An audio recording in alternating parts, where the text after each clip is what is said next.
Itu orang-orang sepuh semua, 50 ke atas semua. Ini bawa anak muda segitu, nggak taunya mau ada hajat. Sebelum sampai pos 3, itu 3 anak remaja ini melihat sebuah kampungnya. Semua bang? Semua? Kalau ngeliat semua. Nah itu sampai teriak bareng itu. Oke, Nek, boleh digambarin nggak sih Pak Iwan? Ini kampungnya itu kayak gimana tuh gambarannya?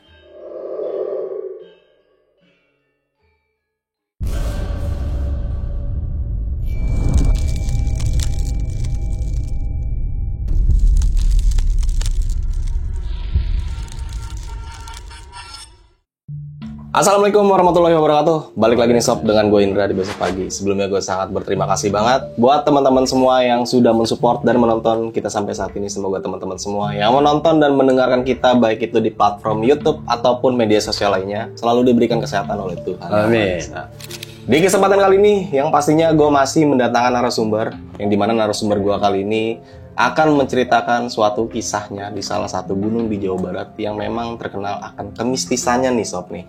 Ini cerita sangat gokil banget karena sempat melihat suatu perkampungan gaib di salah satu gunung tersebut. Dan tidak hanya itu aja, narasumber gue kali ini juga mengalami kejadian-kejadian yang sangat di luar nalar. Dan ini kejadian yang mungkin belum lama terjadi dan itu masih di bulan ini juga ya Be ya? Iya, tanggal 18. Tanggal 18. Nah, ini belum lama banget dan masih hangat banget ya pastinya. Dan kita langsung aja nih sapa narasumber gua kali ini. Halo. Halo. Babe siapa nih saya manggilnya? Iwan Oge. Iwan Oge. Terima kasih banget nih Be udah datang jauh-jauh dari Bogor ya. Yang pastinya akan menceritakan suatu kisah yang bisa nanti kita dengarkan bareng-bareng nih. Dan ini kisah horor waktu tanggal 18 Mei pendakian ke Gunung Salak. Dan bener gak sih Be, sempat melihat salah satu kampung gaib itu di Gunung Salak? Iya benar. Kalau nggak benar ngapain saya kesini jauh-jauh? Karena ada pesan moral juga yang saya mau sampaikan nanti akhir cerita ini. Wah, penasaran kan sama ceritanya yang bakal disampaikan nanti sama Babe ini waktu di Gunung Salak. Lu simak terus nih sob nih, kisah ini sampai habis karena nanti di situ juga kita bakal mendapatkan sebuah pesan-pesan juga ya Be ya. Dan pelajaran yang pastinya nanti bakal kita dapatkan juga. Dan jangan lupa juga nih follow Instagram Besok Pagi karena di situ juga banyak banget informasi-informasi tentang trip pendakian gunung, tentang sewa rental outdoor. Jadi bagi teman-teman semua nih yang pengen mendaki gunung gak punya teman, langsung aja ikut trip dari Besok Pagi. Dan bagi teman-teman semua juga jangan khawatir kalau nggak punya perlengkapan pendakian, kita juga menyediakan itu. Oke, mungkin kita nggak usah berwaktu lagi dan gue juga penasaran nih sama cerita Babenya seperti apa dan kayak gimana. Walaupun tadi gue udah denger singkatnya aja, tapi gue di sini pengen denger lebih detailnya. Kita langsung aja nih sob masuk ke ceritanya.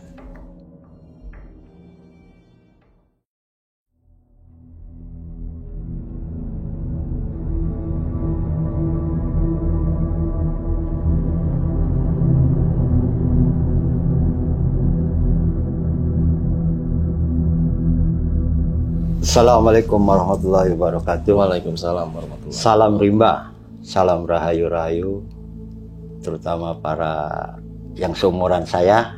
Iya. Sispala 84, boleh dong nyebut? Boleh, silakan Be. Dan rekan-rekan pemula pendaki muka lama, insya Allah kenal saya.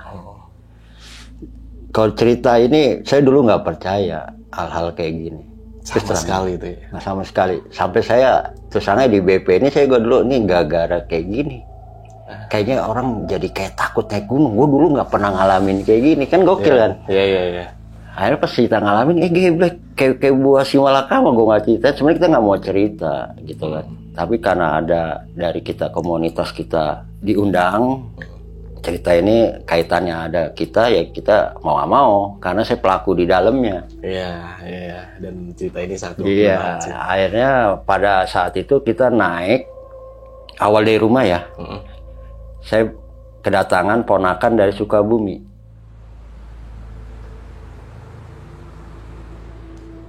Ponakan saya mau ikut, join dong, Wak. Dia mengesahkan Wak. Saya nggak tahu, dia berdua sama temennya. Tadi mau bertiga, satu nggak ikut katanya. Cuman berdua, namanya boleh disebut kali ya? Boleh, silakan Be, bebas. Karena dia juga udah ngizinin juga ya, Rapi dan Ijal. Rapi di Rawasalak, tinggalnya. Ijal ternyata dia orang Cianjur. Orang Cianjur. Lagi liburan sekolah diajak sama ponakan saya join. Oke. Saya juga baru tahunya pas di rumah saya setelah turun, kalau dia orang Cianjur aslinya. Iya. Nah anak saya ini mau ngikut awalnya, nggak ikut. Awalnya nggak ikut. Karena dia kerja di, saya nggak sebut deh ya, kerjaan pokoknya siap saji lah, yang lagi ngetren lah. Ternyata dia tiba-tiba ngikut. Saya kok kaget pas dia mau persiapan jam 4 subuh, kita mesti ngumpul dengan rombongan di masjid di lingkungan kita, titik meponya lah, pemberangkatan di situ. Dia ngikut. Sebenarnya saya udah punya rencana, saya mau naik motor dengan teman saya. Iya. Mas itu ada, Mas Aji lah saya samarin ya. Tiba-tiba dia ngikut, saya kagak jadi ngikut motor sama dia. Sama anak nih. Gitu. Akhirnya mana? Saya bilang, kamu siap deh. Siap ya, ngangenin nih Salak. Kata anak. Di rumah, kita nggak tahu kalau itu sinyal. Akhirnya saya pergi tuh bareng. Di perjalanan, kita mepo di masjid dekat wilayah kami, dekat kalau nggak salah di Pasir Kuda ya. Daerah Pasir Kuda, masjid apa di pinggir jalan. Subuh di situ. Sampai ke sana, kita berapa motor ya? 222 kali 6 motor berarti. Iya. 6 motor bawa ke sana, itu sempet sarapan dulu bubur di langganan kita itu. Bubur murah tuh di sebelum di Alaswangi ya. Di mana tuh, Beb? Boleh nggak kasih tahu lokasinya nih? Hah? Lokasi bubur ya? Enak itu, murah. Oh iya. Gua aja kalau nonton pagi. Itu murah meriah itu. Nah akhirnya itu sempet pas di Alaswangi itu kita belok kanan. Mas Haji ini, saya pindah motor sama dia. Saya naik duluan, yang lainnya kebablas. Ada orang bilang katanya Cimelati air panas, pemandian. Jadi emang lurus. Iya. Akhirnya salah. Sementara mereka itu masang GPS. Mungkin ini sebenarnya sinyal. Cuman kita anggap sebelum kejadian. Pas saya review lagi, flashback ke belakang. Oh iya. Ternyata di jalan itu kita udah ada sinyal alam. Nah itu pesan orang tadi saya bilang. Jangan lupa sama pesan alam. Itulah para pendaki yang sekarang ini harus itu. Kadang kita setelah kejadian baru nge-review. Wah ternyata ini ya. Nah itu akhirnya disusul sama Mas Aji ini. Kelewatan itu kan balik. Udah tuh sampailah sekitar 6:30 di base campnya apa lupa saya itu. Di situ rehat sebentar, prepare lah persiapan untuk ke pos registrasi. Iya. Sampai pos registrasi sekitar jam 7 kayaknya. Daftar, udah kita jalan. Setengah 8, jam 8 naik.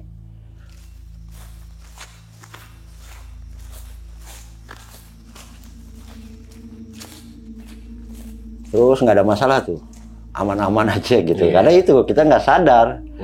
Pas sampai di pertigaan mau masuk pintu rimba ke kanan air terjun, saya udah merasa. Merasakan apa tuh, Be? Itu embun di bawah, itu kayak masuk ke tanah. Ada embun kita mau masuk. Aneh kan? Itu dua kejadian kabut gitu lah. Tapi masuk ke tanah. Terus saya kupu-kupu ngikutin saya sampai pos 1.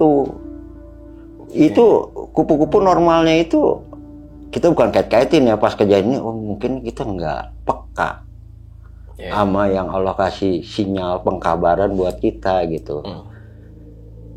Ya karena ego kita ini emang saya ada rasa, cuman kita nggak ngelarang gitu. Kalau sampai kejadian alhamdulillah kita kan selamat ending. Nah itu saya sempat berdiskusi sama temen, wah udahlah itu emang umumnya begitu ya udah. Aman tuh Bang Indra, aman tuh ke pos 1, pos 2, pos 3. Pos 3 kita sempat istirahat panjang di situ bikin kopi.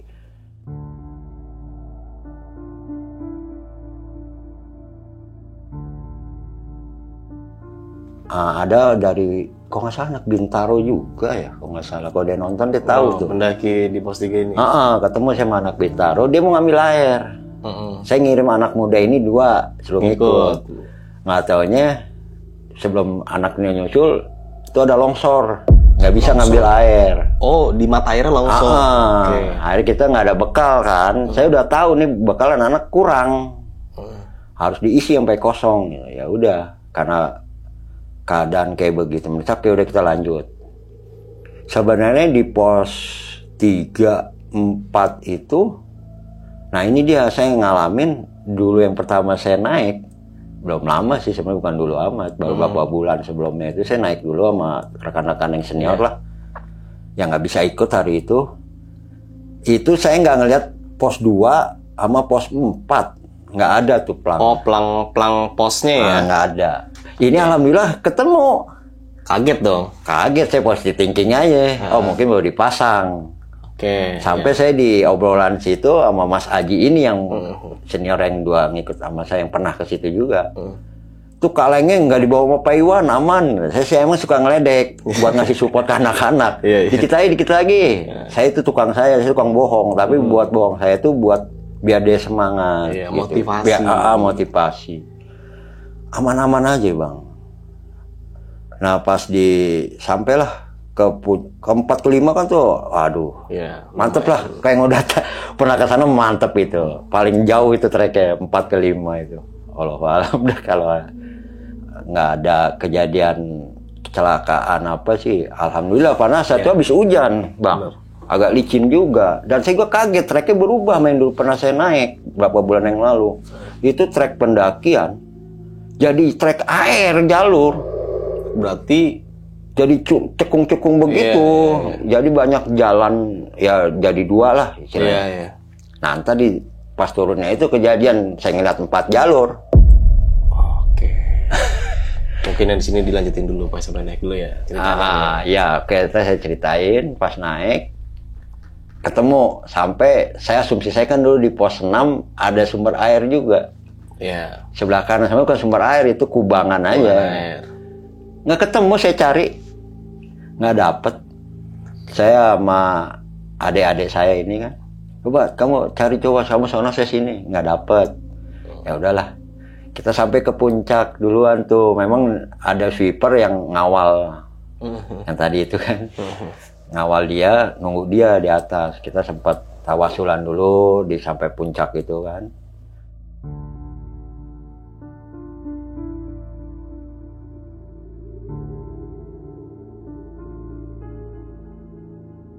Aman lah istilahnya. Akhirnya kita, nah ini dia johor, akhirnya dikodok kita. Itu kesalahan ini.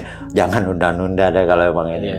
Kita kodo di atas puncak itu johor plus asar. Oh, dikodo tuh ya? Dikodo tuh. Nah kalau maghrib nggak mungkin kan, nggak bisa kan. Aman-aman aja. Sampai di puncak itu ada senior satu ini ngomong, bisik ke saya. Apa tuh, Be? Itu ada adik kita, Eja, sesamarin ya namanya. Eja, saya takut orang lain nonton, nggak boleh naik lagi kan. Sebenarnya kita berat juga nih. Resiko jadi buat si Malakama nggak diceritain ini, tapi alhamdulillah saya udah cross check ke anak-anaknya, nggak apa-apa. Aman lah ya. Pak Iwan katanya nggak apa-apa, aman. Cuman kalau bisa ya kabur-kaburin kalau Pak Iwan ingat, kalau nggak, kalau ketelepasan ya nggak apa-apa, aman. Justru saya akhirnya bangga sama mereka gitu. Pertama kali ngalamin kayak begini, nah itu gokil banget gitu. Pas turunnya itu kita naik sekitar sampai asar itu di atas. Di puncak ini? Hujan, disambut hujan. Kita foto-foto juga, hujan nggak lama reda. Nggak ada apa-apa bang. Cuman satu nih ada senior ya, seumuran saya lah. Sebut aja Egi ya Pak ya? Itu si Eja itu. Oh, Eja. Yang ngelihat seniornya ini, ngelihat si Eja, kok pucat kayak poci gitu. Saya bilang, Pak, udah Pak, itu kenapa tuh? Saya asumsinya, positif thinking saya mungkin hipo. Saya suruh dia gerakan begini. Udah gerakin tangannya yang kita tahu kan, supaya jangan ini, mukanya saya giniin. Udah tuh nggak, saya pikir udahlah, habis foto-foto, sholat. Tadinya saya mau ngambil air di bathtub itu, samping makam ada bathtub tuh. Ada kubangan air lah ya. Itu airnya hitam bang. Saya jadi kagak mau ngambil, saya mau bekal anak-anak. harapan saya, udah terus ada betap nih, lumayan nih buat minum, kata kotor dikit, ini mah parah, nggak bisa keambil. Keruh banget ya. Kalau alam apa penglihatan saya gimana, ya udah kita paksain dengan kondisi kayak begitu turun. Udah turun, saya bilang. Dan saya pernah naik, itu turun hanya 2 jam kurang sama senior yang duluan itu. Iya. Dan umurnya di atas mereka anak-anak ini, logika manusia harusnya lebih gancar anak-anak. Iyalah, masih Tenaganya fit. Ya. Nah, karena kita udah konsumsi di tas keril saya yang bawa yang 25 liter ya, saya yang bawa, tuh saya udah mulai curiga di situ. Curiga apa tuh, Be? Anak-anak nggak ada yang mau bawa. Oke, berarti sempat nyuruh anak-anak bawaan. Tadi pas naik dia empatinya ke saya ada, Pak Iwan, saya bawain dah. Pas turun nggak ada nih. Logikanya kan, kalau nggak mau gitu. Saya pas review pas kejadian ini, ya kita sholat lah, ada apa dibaikin semua kan, supaya kita juga nggak mau suudon makhluk kasar dan makhluk halus nggak boleh disuudonin juga bang. Mau disalahin kan kita koreksi aja. Nah akhirnya udah tuh pas turun jam 6, nah itu kesalahan kita lagi. Saya udah teriak, "Eureun heula atuh." Eureun tuh bahasa Sunda berhenti dulu. Ini masih jalan kita. Maghrib padahal. Maghrib. Saya belum pernah tuh selama ngedaki dari tahun 87 sama gitu kita pakai deh sekalipun kita nggak sholat dulu kan, menghargai lah minimal. Maghrib break. Mau maghrib pasar saya pasti berhenti. Ya. Buat menghormati itu kan. Cukup kita bisa ngikutin ada ajan kan. Allahu Akbar Allah. Tiba-tiba kabut tuh. Lampu nggak ada yang tembus. Cuman senter saya itu jam 5:30, jam 5 lah. Tuh kabut udah. Nah itu saya nampak tuh kabut. Terus. Bukan dari atas. Bukan dari sampingnya, satu arah ini.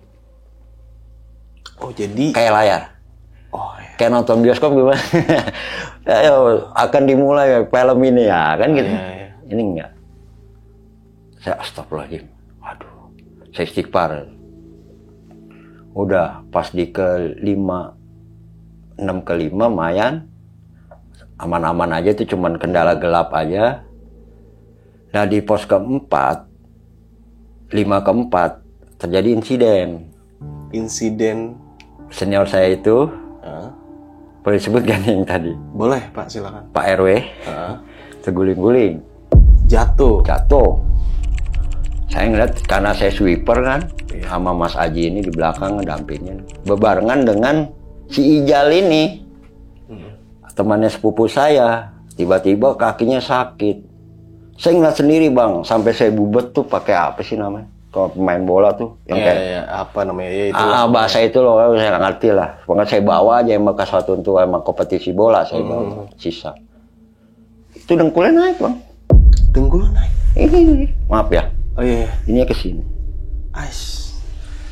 Gila banget itu. Makanya saya tekan, saya bubet. Aduh, itu barengan sama Pak RW kejadian. Pak RW jatuh ngegelinding itu. Allah walam bisawab, saya udah langsung parno di situ tuh. Kita zikir, udah ini salah. Wah, saya sampai mohon lah. Kalau emang kita ada yang salah, mohon dimaafkan. Akhirnya, karena saya orang punten ya, percaya sama tawasul gitu, saya kirim tawasul sama yang di atas itu. Oke. Masih di posisi situ ya Pak? Allah walam bisawab. Turun, nggak ada orangnya bang. Bawa anak-anak. Ini saya asli. Bukan ada-ngadain. Makanya pun tenang. Tadi udah dicobain Allah alam itu siapa. Saya suruh mimpin. Akhirnya saya izin sama yang dituakan itu ya Pak RW itu. Pak, saya mesti bawa anak-anak. Sementara ada yang megat, ada yang ngatur kan. Enggak, Pak Iwan ngawal Mas Aji sama Pak Iwan ngawal Pak RW. Yang habis jatuh. Saya tentang. Memang kalau untuk pendaki yang ini, kok nggak solid amat? Iya dong. Habis ada yang jatuh, karena ini ada yang cedera. Karena saya yakin, saya berdoa sama Allah sababianya. Mungkin dia yang ngomong itu Allah alam siapalah. Saya suruh turun. Saya izin, saya misahin diri anak-anak. Saya bilang enggak, apapun caranya saya. Karena di sini punten ego saya, ada anak saya, ada ponakan dan temannya. Ya, Tanggung jawab itu manusiawi dong. manusiawi, benar. Sampai orang ini bilang, itu ada anak saya juga di sini. Itu anak saya juga, cuma saya nggak cerita. Kan kita nggak boleh cerita. Di atas itu kan pantangannya dari zaman dulu kita daki nggak boleh cerita. Jadi kalau kita cerita itu jadi kuat dia kan. Jadi eksistensinya lebih inilah. Karena di mata orang mungkin saya jahat. Iya. Nah, pas kejadian kelima, keempat itu saya mencar, keempat saya ketemu lagi. Sama Rombongan yang saya tinggal ini. Oh, jadi nyusul ya? Nyusul. Saya duluan. Alhamdulillah. Aman Pak RW ya? Aman. Nah, anak saya itu sebelum keempat nih, Om, maaf kelewat nih. Anak saya, pas saya lihat, asumsi saya itu hipo. Bisa mengasumsi seperti itu karena kedinginan kah? Nah, kedinginan tapi nggak menggigil, suaranya beda. Oke. Saya kau ingat tuh. Pas saya lihat center, karena center saya doang nih yang bisa nembus kabut. Saya nggak sebut merek dah, makanya nggak ada endorse kan. Pokoknya mereknya bagus itu buat itu. Lumayan sih, saya beli. Itu matanya udah nggak ada hitamnya, putih semua. Aduh. Udah ada suara lagi, puter, kasih minyak. Kebetulan saya bawa minyak kayu putih kan anak saya sama GPO, dia ngasih minyak kayu putih. Saya ikuti perintah dia, suruh puter berlawan dengan arah de jarum jam. Pusar anak saya, baca Bismillah, syahadat, salawat, saya puter, muntah Kang. Muntah, nggak ada isinya. Nggak ada sih. Nggak. Air doang berarti. Nggak ada, hampir nggak ada, cuman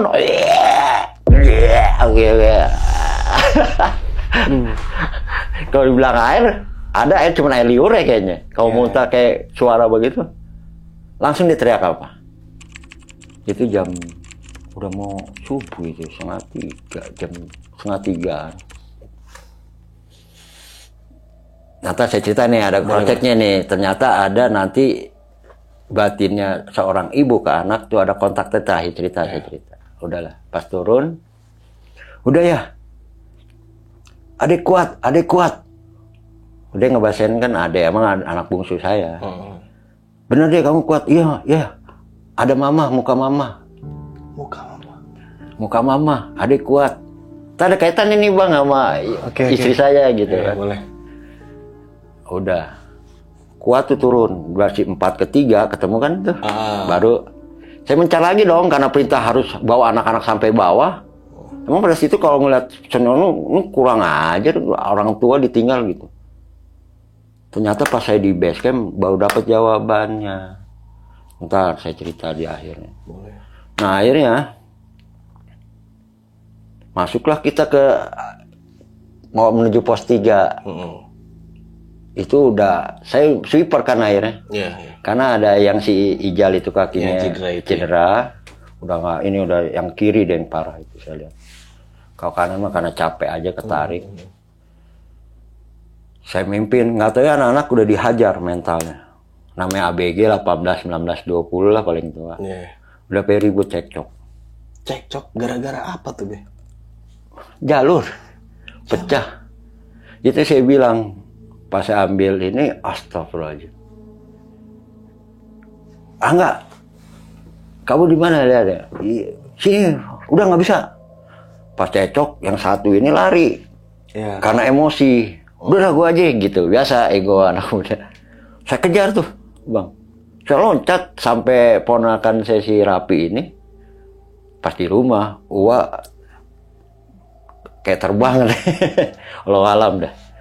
Allah alam kita nggak. Nah di pos, tinggalan nih di 5/4 sweeper Mas Aji ini yang paling belakang saya. Dia minta tuker sama saya. Biasanya dia nggak takut. Ya. Nggak penakut lah. Kita pernah ngalamin hal nyasar juga 12 jam lewat Haji Dia udah Saka. tukeran nih ya. Dia minta tuker. Saya bilang tumben lo mas. Jadi penakut gini. Saya cuma nggak nengok. Pas ketiga kan saya otomatis saya sweeper. Sweeper ngeliat anak ribut ke depan kan fokus. Ngeliat belakang dong. Saya ambil posisi leader ngatur anak-anak. Subhanallah saya baru ngeliat tuh. Nggak tahu tuh. Wallahualam mungkin pendamping dia, pengawal dia apa gimana ya. Itu macan putih segede sapi. Di belakang si Rapi. Cuma saya nggak mau cerita, takutnya dia sebenarnya saya wah, itu gede Bang. Gede itu. Mungkin ya sapi lah, sapi yang bangsa kayak kurban. Gede. Tapi macan putih. Macan putih yang saya lihat. Nah, yang pas saya puterin pusernya itu, pas di rumah saya cross check. Pi, kamu ngeliat apa? Saya ngeliat wujud itu Wak, dia hamping owa itu lagi giniin alam, anak saya sebut dah namanya, nggak apa-apa. Itu ada sosok gimana? Saya cross check tuh, terus saya tahu, Ya. Bang, ada orang itu, ada makhluk tersebut. Kalau alam itu siapa lah? Ya, saya yakin itu atas kehendak Allah. Mungkin mengutus makhluk lainnya atau utusan dia. Pakai jubah, Wak. Anak 18 tahun, 19 tahun. Kalau dibilang jubah, konotasinya apa, Bang? Ya, Pasti sosok. putih. Ya. Dia nyebut apa? Hitam, Wak. Saya kok cerita. Jubah hitam, mukanya gimana? Nggak kelihatan, emang saya nggak lihat. Cuma kalau saya gambarin, kalau ada yang pintar, itu mukanya agak opal, agak bewok dikit gitu ya. Kelihatan tuh siluetnya Pak, tapi pas ini nggak ada. Itu cahaya. Saya sampai, kok ini saya lampu masih bisa lihat, ini enggak. Cuma siluet sisi lampu itu kan kelihatan tuh. Iya. Saya bisa ngelihat bentuk kapal megang tasbih. Nah itu dibenarkan sama si ya wah, itu saya yakinnya kenapa dia bisa nyebut jubah hitam. Anak KBG gitu biasa jubah pasti konotasinya Putih. Habib putih. Dan emang saya lihat hitam. Dan saya udah tahu itu siapa. Kira-kira siapa tuh, Be? Jangan dong. Takutnya yang jadi ini. Gak apa-apa kali, Be. Dibuka aja kali di sini. Supaya teman-teman semua tahu nih ceritain sosok jubah hitam itu sosok apa. Dia penunggu situ. Alhamdulillah pas saya kejadian itu saya anak-anak udah maaf ya bukannya pelehin, mungkin kita dalam keadaan kotor nggak sholat maghrib, sholawat sholat mah entus ya kan gitu, mungkin nggak mempan, akhirnya kita tawasul aja ke Kanjeng Rasul, ke ini silsilah lah sampai ke penunggu situ. Oke. Berarti Yang sosok ada. si jubah hitam ini salah satu sosok penunggu dari Gunung Salak ini. Itu saya juga tadi cross check sama teman di bawah yang ngelihat itu, tahu lah itu dia. Untuk kamu nggak ketemu yang bertanduk katanya.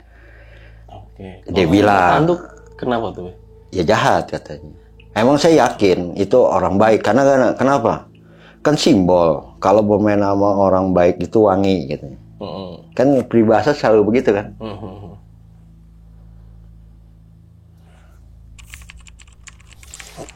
Wangi itu. Saya dekat dari Empang, toko parfum belum pernah saya nyium. Ulama-ulama ustadz yang pernah dihadirkan di pengajian saya, acara keagamaan. Bang goyang bang. Bangku goyang. Ini.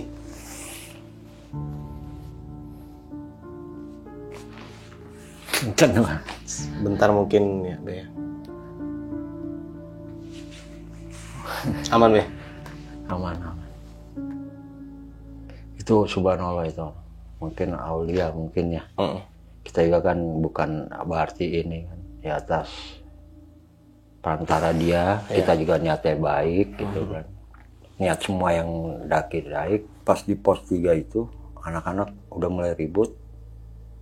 Itu saya ketemu lagi. Habis ribut itu kabut seperti bioskop. Kabut. Bukanya juga begini. Saya naik gunung kalau mau kabut yang kata saya bilang dari awal. Saya atau di ke atas. Iya. Ini udah 2 kejadian aneh yang di pintu gerbang itu kan masuk. Ini yang kedua kayak layar. Jadi kayak tirai begini modelnya. Anak-anak langsung teriak, Pak Iwan, tuh udah ada kampung udah kelihatan. Kampung. Nah, pas di rumah nanti ada cerita lagi. Oke. Sebelum berangkat sini saya cross check sama beberapa anak muda yang pengen ikut ini, teman anak-anak saya cross check. Saya bilang udah, saya nyium bumbu masakan. Bau? Bumbu masakan kayak tumis gitu, ibu-ibu kayak masak lah. Oh iya. Saya bilang apa iya gitu. Oh ini. Saya yakin itu kayaknya udah ini gitu. Nah itu perintah si dia. Setelah wujud begitu dia nggak ada, cuman suara bisikan jalan terus. Oke. Sampai saya ke pos 3, alhamdulillah nggak taunya disambut sama orang yang camping itu. Halo tuh bang siapa lupa saya, orang nggak tahu, tetangga juga dia orang Pagelaran, bawa orang dari Filipina. Dia sempat ngomelin saya juga hampir ini juga gitu kan. Dulu kagak apa tuh Be? Hah? Diomelin kayak gimana? Iya masih ada di track gini. Saya bilang siapa yang mau begini bang? Saya bilang. Oke, karena memang waktu itu cukup malam ya. Dia bilang sih dia ngaku saya bagian ngawasin orang-orang yang pada tektokan gitu. Kalau malam benar enggaknya. Halo sob, sebelum lanjut ke video, gue mau kasih tahu nih bagi teman-teman semua yang mempunyai cerita horor, kalian bisa langsung aja kirim cerita kalian ke Instagram kita, yaitu dengan keywordnya besokpagi.edv atau ke email besokpagi.ch@gmail.com. Tunggu apa lagi? Langsung aja kirim cerita kalian segera. Iya, pas di pos 3 itu setelah saya ada perintah suruh bawa anak-anak. Tahu gak bang? Cuma 10 menit lampu ranger ngasih sinyal. Pas tundiran pos 3. Oh, jadi kan 3 kedua kan mayan itu. Subhanallah, mungkin kita dibawa muter-muter, jalan-jalan. Tahun anak kampung, lampu kampung kan. Nah akhirnya saya kaget gitu kan. Oh, udah alhamdulillah. Saya si ranger apa relawan tuh saya nggak tahu lah, pokoknya dari Cimelati itu yang jemput saya. Dia juga ragu. Ragunya kenapa tuh Be? Ini orang bukan gitu ya. Yang satu tuh ngomong sama saya. Ini Pak Iwan bukan, Pak Iwan juga bukan ketua rombongan. Saya juga kaget. Saya bukan ketua rombongan. Ini Pak Iwan kan, iya saya. Akhirnya ditawarin, nggak taunya dia diutus oleh Pak RW. Betul ada sinyal di pos berapa, suruh jemput dia bawa konsumsi logistik. Oh iya. Nah, udah tuh alhamdulillah. Aman lah kita sampai 2 ke 1. Nggak ada apa-apa bang. Jadi yang kita alami itu 4 ke 3 dari 5 pertengahan mau ke 4, pertengahan pos 4 sampai pos 3. Pos 3 alhamdulillah cepet kita. Nah saya curiganya di pos 3 rombongan yang terakhir itu yang 3 senior itu saya tinggal, yang bawa Pak RW itu jauh, tinggalan jauh. Tapi pas di pos 3 saya baru yang habis tadi diomelin sama orang yang bawa dari Filipina itu kedengaran suara Mas Haji. Woi tunggu, saya gak kaget. Oh di belakangnya persis berarti. Berarti gak jauh. Berarti kita tadi ngubek-ngubek di 4 ke 3 itu ngubek-ngubek di kampung itu. Tawan saya ngeliat pendaki pakai baju panel, mana ada sekarang. Bang Indra pernah pakai kemeja panel. Hanya pendaki dulu itu. Saya juga ngalamin dulu gaya-gayaan tuh pakai slayer, kemeja panel, naik gunung tuh ciri khas ada tuh. Berarti waktu tersesat atau disasarin di momen itu ngelihat pendaki pakai kemeja panel. Hajatan itu mau ada hajat. Pas sampai di rumah nanti saya cek, saya nggak ngedengar. 3 ini yang ngedengar pas di rumah. Si Alam, sepupunya sama temennya si Ijal. Dengar musik wah, saya nggak dengar. Alhamdulillah. Itu saya bisa ngegambarin sih jelek itu orang. Tapi cantik, tapi ada aneh daripada pada manusia cewek-cewek gitu. Ini rata. Nggak ada cengkok. Ininya panjang. Kupingnya kayak kurcaci ya, panjang gitu. Agak naik caplang gitu. Pakai tusuk konde gitu. Diwujudin memang pas kita itu ngelihat saya, oh mungkin asumsi saya ini kayak nggak bisa, saya bilang Makanya perintah tetap dorongan itu. Pas saya nengok, Heeh. karena saya leader, saya nengok dong ke belakang. Masih ada sosok itu yang segede sapi itu. Yang Macan putih. macan putih ini. Iya, itu dia yang mungkin ngegiring kita supaya anak gue jadi semangat. Iya. Anak saya sampai si Ijal itu harusnya lebih parah. Harusnya menurut logika kedokteran, ortopedi ya, ketulangan pasti lebih parah. Kita ajak ngegas. Yang penting gimana caranya anak saya pas sadar yang tadi bilang, "Mama, adik kuat." Itu kita ngegaskan kata orang Sunda. Iya. Berarti anaknya Babe ini sempat diminta sama sosok penghuni Gunung Salak untuk dijadikan mantu. Goib mungkin seperti itu. Apa ditaksir karena ini anak-anak udah kacau dari 3 ini anak udah minta ditinggal. Ya. Ada 3 anak, yang satu dalinya ngantuk, tinggal aja Pak, saya mau tidur di sini. Kan saya ngeri, ini amanat saya nggak bisa, sempat saya tabok juga itu biar sadar gitu kan. Anak aja, bang nggak ada. Saya gaskan semua. Nah akhirnya pas ketemu ranger itu, kita nanda tanya, wah itu bang, itu kayaknya saya udah menang, masih jauh itu. Di pos 2 ke 1 kan lumayan juga, sampai ke base camp. Tapi saya yakin itu udah selamat kita. Oke. Karena pas saya nengok di base camp itu, yang makhluk putih itu, yang gede sapi itu udah nggak ada. Udah hilang. Ngawal sampai di pos 2. Ketemu ranger dia balik. Sampai si bapak yang makhluk ini, yang jubah itu juga nggak. Udah, cuman saya karena amanat suruh sampai bawah, saya gaskan sampai relawan atau ranger itu saya suruh jemput Pak RW yang di belakang. Jangan saya. Saya aman-aman aja insya Allah. Saya bawa ke bawah. Alhamdulillah sampai jam 4 Subuh. naik, turun dari jam 4 sore, turun jam 4 subuh. Makanya Mang Aceh nggak lo. Ini gila kamu katanya. Sejarah Cimelati paling lama tektokan kamu. Dan sebelumnya saya naik cuma 2 jam kurang.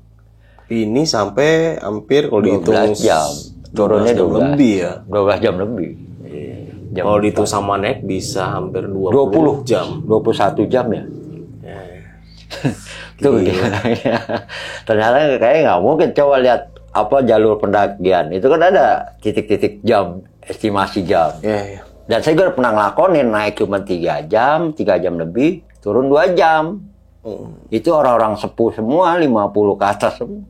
Ini bawa anak muda segitu, nggak taunya mau ada hajat. Nah itu pengen dengar musik, pas kejawab di rumah. Nah udah tuh bang selamat di base camp. Saya cerita sampai rumah ya. Ini di base camp dulu. Saya cek dong si Ijal yang kakinya nongol. Alhamdulillah bang. Balik lagi normal dengkulnya. Ah gila nggak bayang sih ya. Itu saya sampai tekuk, saya bubet. Supaya ini jangan sampai auzubillahi minzalik nongol gitu. Emang kayaknya rekayasa dia bagaimana gitu kan. Apa dibikin mau celaka. Sampai ada yang satu lari, saya kejar itu. Itu udah berdebat, anak-anak udah dihajar mentalnya. Udah. Makanya Allahualam, makanya saya jelasin sama senior yang saya tinggal tadi. Pas kejadian ini, alhamdulillah. Dia mudah-mudahan memaklumi. Bukan saya jahat tinggalin karena ada ini. Karena ada suatu pesan yang nggak bisa disampaikan pas di lokasi. Nggak bisa disampaikan. Saya nggak mau gitu kan. Jadi parno semua, jadi down gitu kan. Nah, alhamdulillah sampai di base camp anak-anak tepar. Semuanya nih ya Pak ya? Sampai tidur, saya doang yang enggak. Rombongannya belakang juga sama tuh tidur? Belum, dia datang ada dia jam 5 itu. Jam 5? Lebih lama itu dia, jam 5 kurang. Jam 5 kurang, berarti kan kalau yang tadi saya bilang di 4 di 3 itu udah nggak mungkin. Tiba-tiba dia bisa nyaut itu deket. Berarti kita tuh ngubek-ngubek di 4 di 3, antara 4 mau ke 3 itu di situ pasar itu, kampung itu. Nggak bayang gila seremnya. Mudah-mudahan jangan ngalamin lagi dan cuman ya di situ hati-hatilah gitu.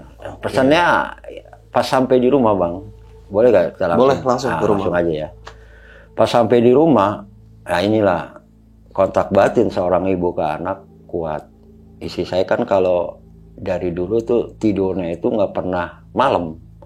Jadi istri saya itu dari gadis tuh jam 8 udah tidur. Iya. Jam 2 pasti bangun.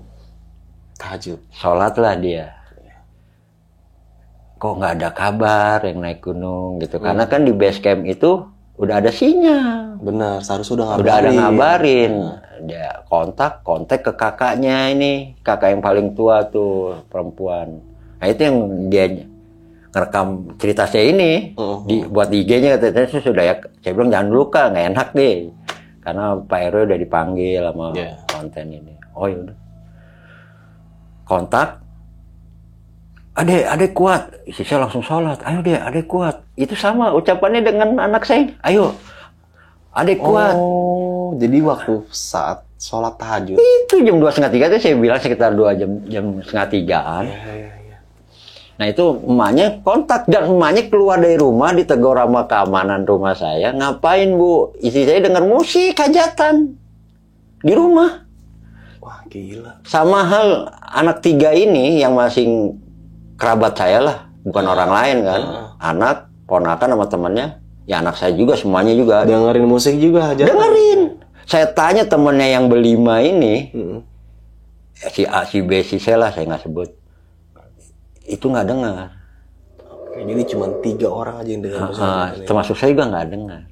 Dan ini di musik. Kontak batin sama mamanya yang di rumah. Ngalamin hal yang sama juga ya Pak? Dengar musik, langsung bilang, ayo deh kamu kuat. Lagi zikir.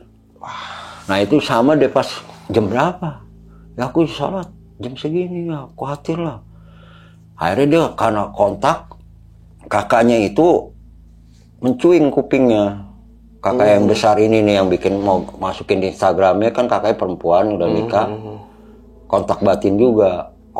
Kontak lah kakaknya yang kerja di Munara tuh PT apa gitulah. PT Raftel. Pertambangan. Oke, pertambangan. Iya. Dia turun.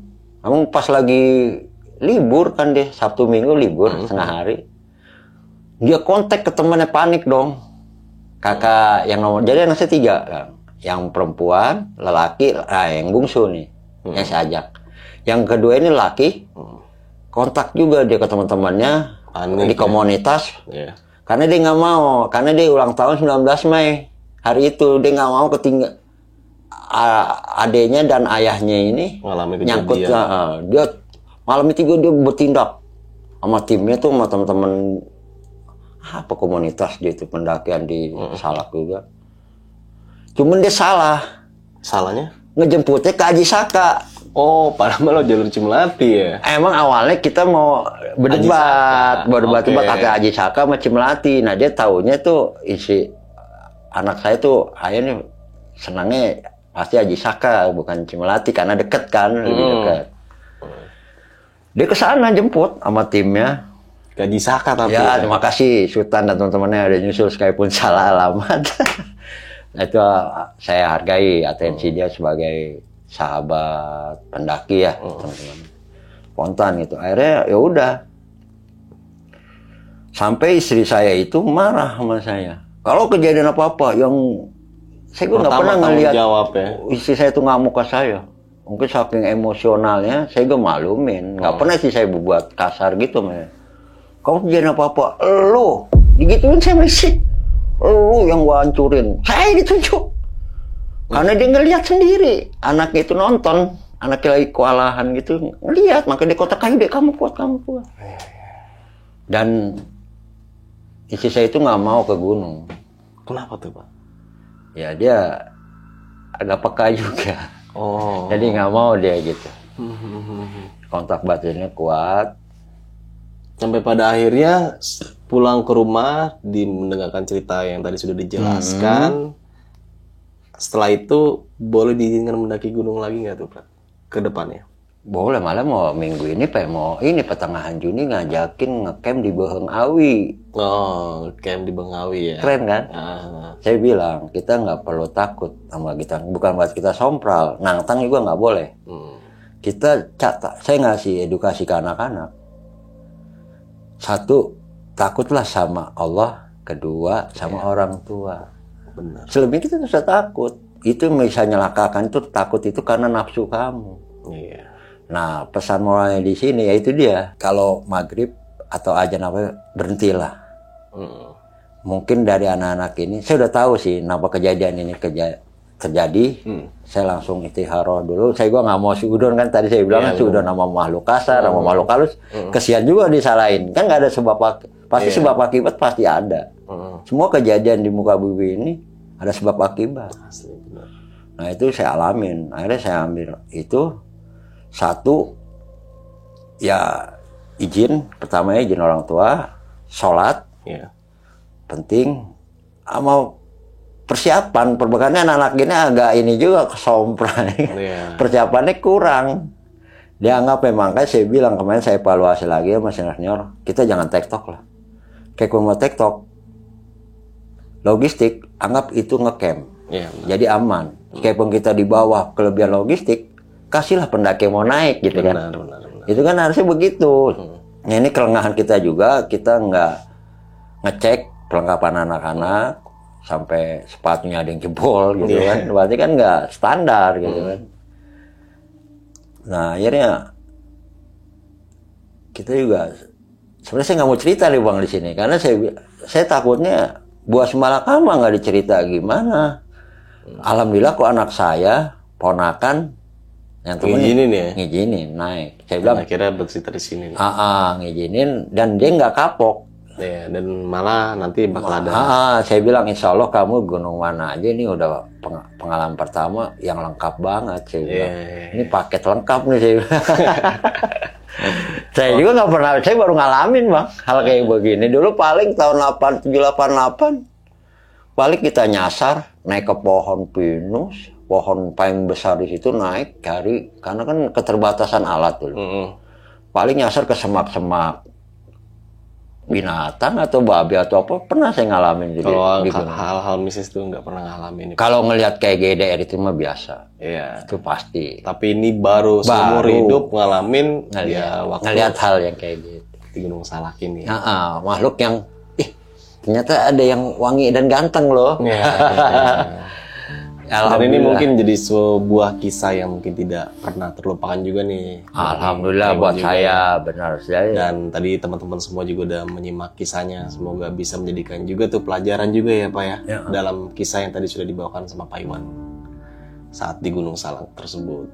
Nah oke nih Pak Iwan, sini saya sendiri pengen sedikit bertanya dari beberapa cerita yang tadi sudah dibawakan nih Pak. Ini saya tertarik sama kisah yang dimana anak Pak Iwan ini pengen dijadikan mantu tuh. Nah itu kenapa tuh bisa tersirat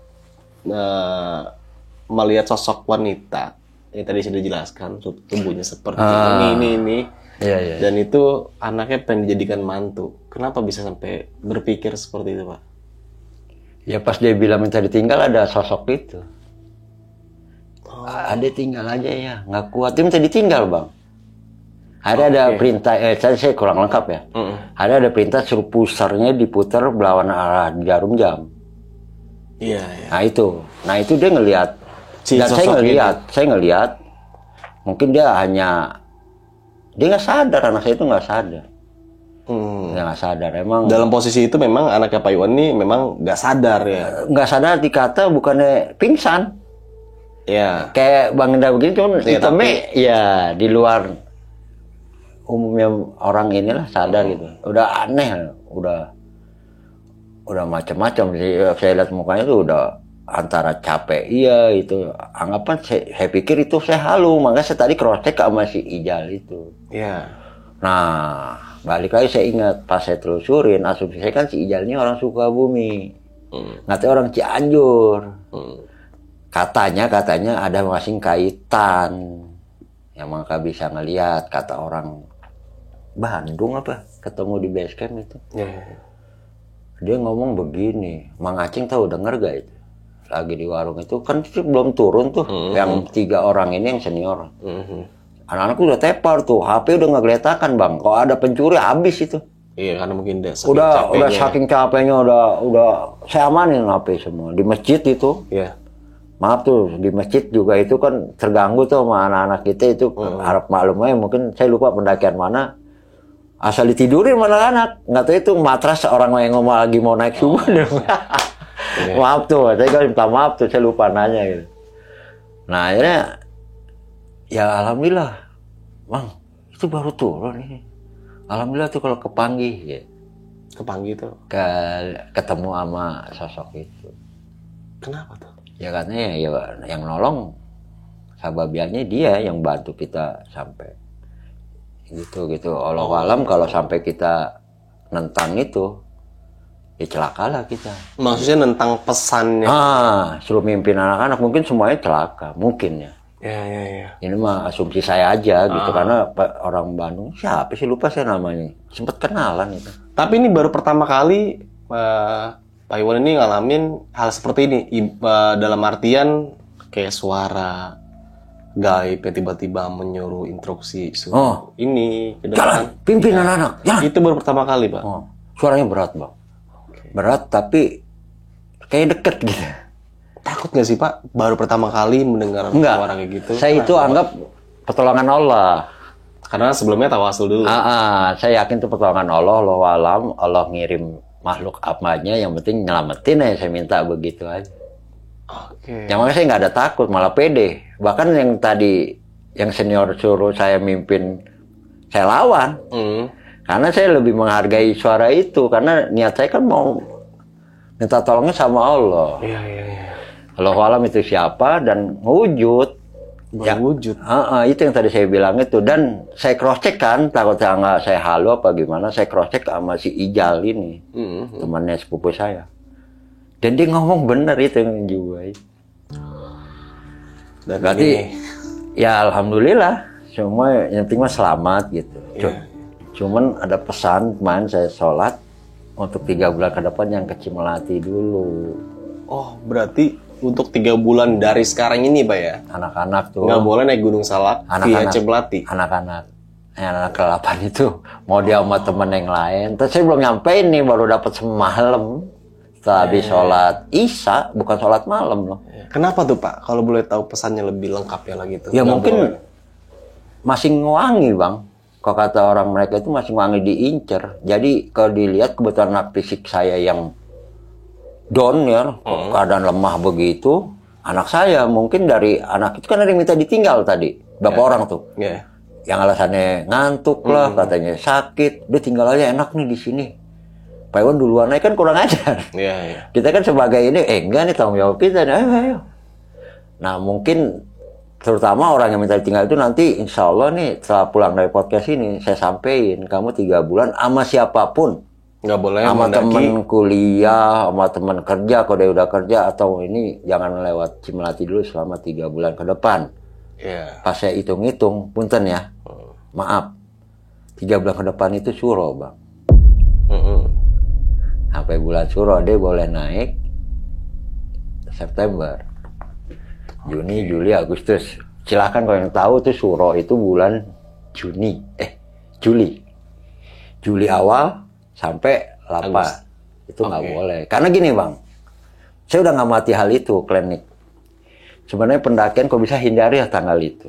Tanggal Suro ya, bulan Suro. Ini pesan Allah alam ya, terserah publik mau asumsi pribadi.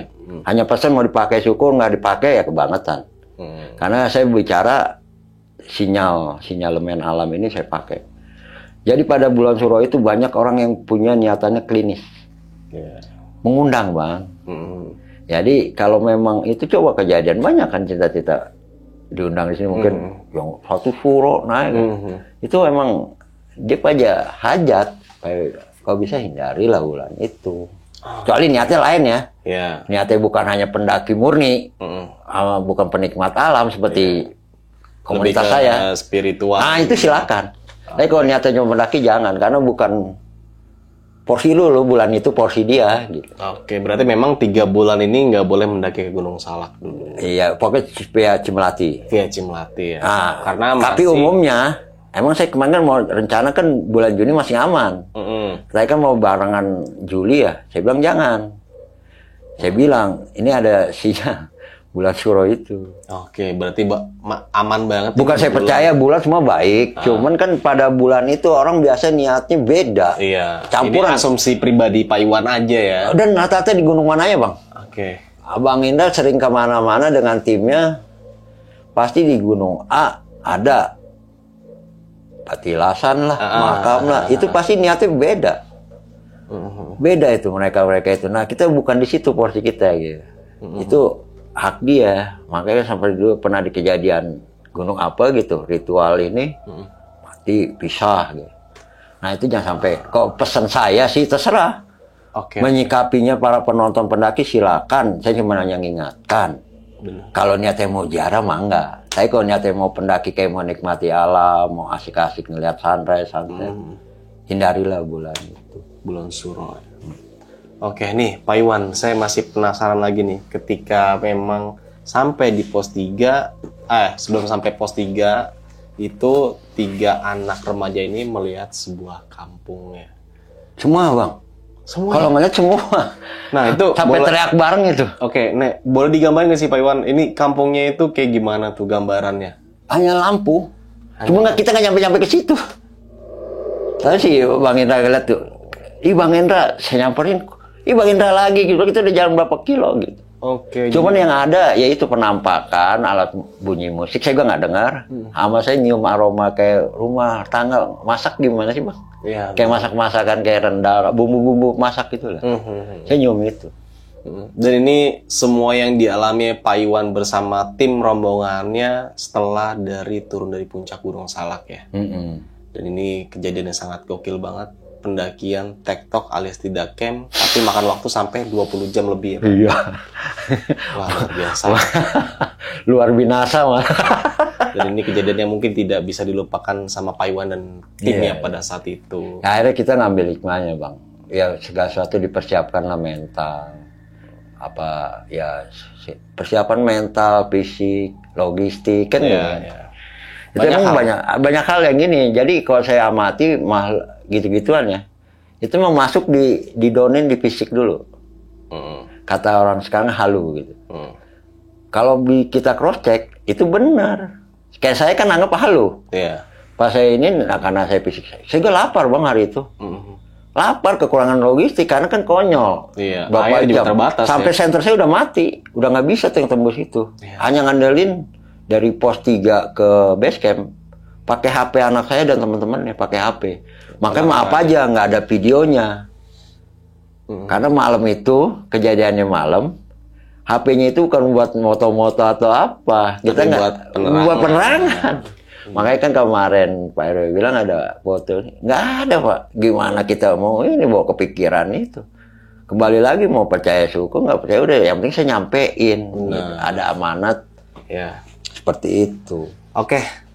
Terima kasih banyak nih Pak Iwan udah mau berbagi dan mampir ke besok pagi dan bersama tim-tim dari Wapala ya nih Pak Iwan ya. Warga penikmat alam 14 RW-nya. RW 14 dan ini ada di daerah Alam Cita Lestari, Ciomas, Bogor. Gokil sih, ada suatu desa atau RW yang masih eksis ya. Apalagi di dunia pencinta alam. Iya, dia sama saya yang paling tua gitu. Pak Dede 55, saya 54 gitu. Semoga nih Wapala nih maju terus nih. Amin, dan amin. warga-warganya lebih cinta lagi ke lingkungan ya kan. Biar lebih mencintai alam lah. Bener banget. Remaja juga peka. Ya, jadi kita menjaga alam. Bener. Alam akan menjaga kita gitu aja. Saling menjaga ya Pak ya. Oke nih Pak Iwan, sebelum kita mengakhiri cerita, di sini saya mau menjelaskan kembali kepada Pak Iwan nih. Pak Iwan ini sebenarnya sudah mendaki di tahun 1987 Pak ya? Iya, 8788. Sampai sekarang ini masih aktif mendaki. Dan tapi Pak Iwan ini baru mengalami kejadian horor dan percaya horor ini ya saat ini ya Pak ya? Sebelum-sebelumnya nggak ada tuh. Iya, BPS saya nggak percaya dulu. Dan orang-orang kayak macam begini saya dulu nggak suka. Horor-horor itu apa sih halus namanya? Gara-gara ini nih. Dulu gue nggak ngalamin kayak begini. Paling nyasar di hutan nih. Ini gara-gara begini, karena saya berasumsi gini. Makhluk gituan. Setelah kita ini, dia makin kuat eksistensinya gitu. Dan maaf ya, saya dengar juga kan ada yang pada nggak benar gitu kan. Akhirnya nyeret orang yang tadinya niatnya murni mau pendaki jadi takut. Gitu. Iya. Udah kita nggak mau, itu tadi saya bilang saya buat Simalakama nggak dicerita gimana. Karena udah terlanjur, saya nggak mau cerita ini saya. Saya mau skipnya buat pribadi saya karena Pak RW tadi ngajak saya kan ngabarin jam 7 kita jalan. Oke, mau nggak mau udah saya Bismillah, anak saya skip. Udah Kak, yang di IG kamu stop dulu, kita diundang nih sama BP nih besok pagi. Oh gitu ya nggak apa-apa. Tadi maksudnya mau 2 versi ya silakan, karena kan kejadiannya. Karena emang beda jalurnya gitu. Emang ceritanya mengalami masing-masing. Nah yang di Betiga itu saya nggak ngalamin, hanya yang ngalamin mau ke 6 pos 6 itu ya gelap gitu. Ngalamin pas di 5 ke 4 tuh beda udah ceritanya. Tapi memang semua timnya ini mengalami pendakian tektok selama 20 jam ya. Iya. Dan mempunyai cerita yang gokil-gokil. Dan oke nih, terima kasih banget nih Pak Iwan sudah mau mampir ke Besok Pagi. Sekali lagi saya mengucapkan terima kasih buat teman-teman semua yang udah datang ke sini. Amin. Semoga kisah dari Pak Iwan ini bisa menjadikan pelajaran juga bagi kita semua yang sudah menyimaknya. Iya. Dari gue Indra, kurang lebih maaf, nggak ada pesan-pesan lebih lengkapnya. Saksikan terus video-video berikut dari Besok Pagi. Wassalamualaikum warahmatullahi wabarakatuh. Waalaikumsalam warahmatullahi wabarakatuh.